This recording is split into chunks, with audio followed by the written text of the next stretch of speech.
नमस्ते दोस्तों, जय आयुर्वेद। वैद्य जयश्री आयुर्वेदा में आप सभी का स्वागत है। 365 दिन संहिता वाचन के संकल्प में आज हमारा 28वां दिन है। संहिता अध्ययन शुरू करने से पहले हम ऋषियों को नमन करते हैं। ब्रह्म दक्षाश्विदेवेश भरद्वाज पुनर्वसु हुताशवेश चरक प्रभृत्योभ्यो नमो नमः। दोस्तों, मेरे इस संकल्प को शुरू किए हुए अब 28 दिन पूरे हो गए हैं। इन 28 दिनों में मैंने चरक संहिता सूत्र स्थान के 11 अध्याय पूरे कर लिए हैं। मैं नियमित रूप से अध्ययन कर रही हूँ। अगर मुझे दिन भर वक्त भी नहीं मिला तो भी मैं शाम में मेरा अध्ययन पूर्ण करती हूँ। सोने से पहले मेरा जो 1 घंटे का टारगेट है जो संहिता वाचन का, वो मैं पूरा करके ही सोती हूँ। इस संकल्प में मैंने एक बात महसूस की कि अगर आप खुद पर भरोसा रखते हो तो कोई भी संकल्प पूर्ण कर सकते हो। उसके लिए आप समय निकाल सकते हो।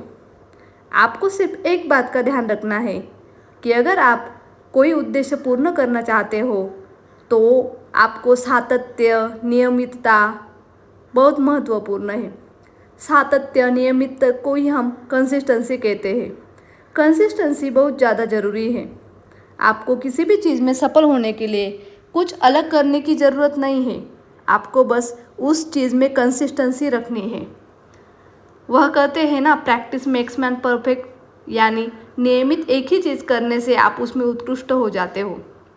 मैंने पीछे भी एक वीडियो में आपको बताया था, अगर आपको किसी सब्जेक्ट में दिक्कत आती है यानी समझ में नहीं आता, उसमें आपको कम मार्क्स मिलते हैं, तो आप उस विषय को बार बार पढ़िए। समझ में नहीं आता तो अपने फ्रेंड से पूछिए जिसको उसका ज़्यादा नॉलेज है, या अपने टीचर से पूछ सकते हो। पर जब तक समझ में नहीं आता तब तक उसका पीछा मत छोड़िए। उसका नियमित अध्ययन करते जाइए। एक ना दिन आप उस सब्जेक्ट में कुशल हो जाओगे और उसमें आपको अच्छे मार्क्स भी मिलेंगे। किसी भी उद्देश्य पूर्ण करने से पहले यह ध्यान में रखिए कि कंसिस्टेंसी इज़ इम्पॉर्टेंट, क्योंकि सफलता एक बार में नहीं, एक ही चीज़ को बार बार करने से मिलती है। जब आप एक चीज़ बार बार करेंगे तब आप उसमें कुशल होंगे, परफेक्ट होंगे और उसमें आपको सफलता मिलेगी। आपको आत्मविश्वास बढ़ाने के लिए बड़े बड़े कामों को नहीं, बल्कि छोटे छोटे कामों को निरंतर करने की ज़्यादा आवश्यकता होती है। जब आपको बड़े बड़े काम करना होता है, उससे पहले आप छोटे छोटे काम कीजिए। छोटे छोटे काम निरंतर करते जाइए, तब आपको उसमें सफलता हासिल होगी।